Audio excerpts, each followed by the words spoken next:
Hey, welcome back to another episode in our Lent season, in our sacred season, leading up to Resurrection Sunday morning. And what we've been doing through all these videos in this Bible study really is just pointing to things in the Old Testament that we see fulfilled or maybe connected to in Passion Week and, of course, Resurrection Sunday. Now, one of the things that I want us to see, it's actually 7 different things, is the redemptive work that Jesus did on the cross. And again, I'm just going to kind of point to these.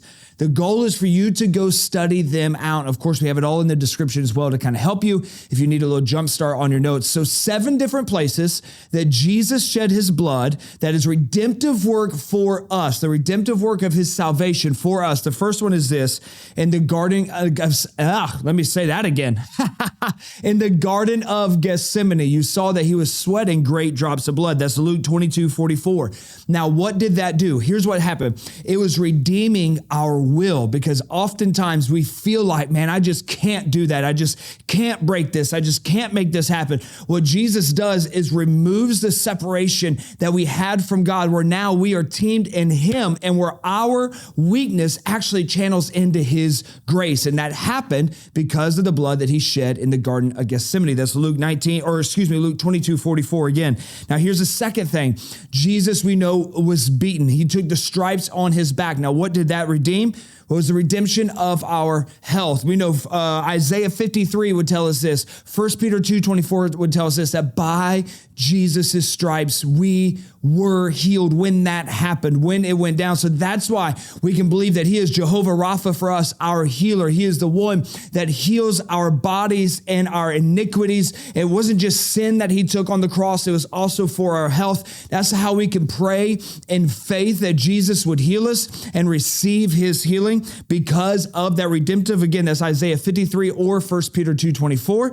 Here's the third place he shed his blood, the crown of thorns. Now, what did that do? It redeemed our mind. It was the redemption of our mind. You could read about that in Matthew 27:29. Now, according to Genesis 3, we know thorns represent a curse. And I wrote it down like this. By the crown, Jesus bore the curse that attacks our mind, our anxiety, our fear, our depression, our torment. Now, for me, this is personal to me. I've been very vulnerable in this kind of stuff, that this is something I've struggled with. I just have this propensity, it feels like, to move towards depression. And for me, this is what I claim all the time. This is what I receive from Jesus into my life, that he took the crown of thorns and he shed his blood there, and it redeems my mind. So when my mind starts to run, or those depressive thoughts want to kind of take over, that's where I just stop and I'm like, Lord, I receive it and I declare it to my body and to my mind that I have the mind of Christ. I put on the helmet of salvation. I received the redemptive work he did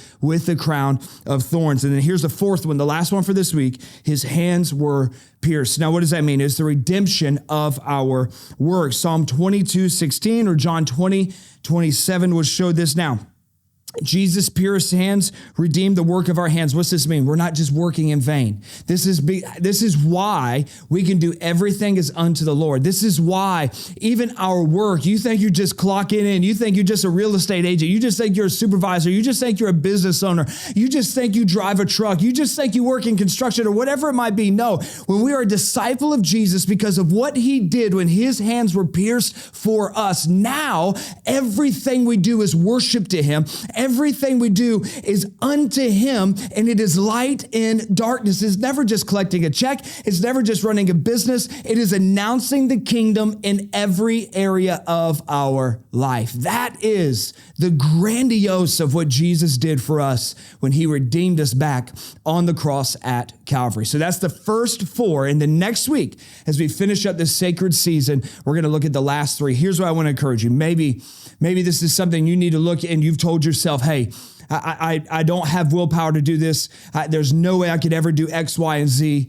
Well, because of Jesus shedding his blood in the garden, we now have the grace of God given to us. Maybe it's something you need to believe for healing. Maybe there's sickness in your body or someone you love that is sick. Because Jesus took those stripes, we were healed then, and we can receive that. Maybe it is the thing with your mind and you're tormented in your mind, or your mind's running, or anxiety.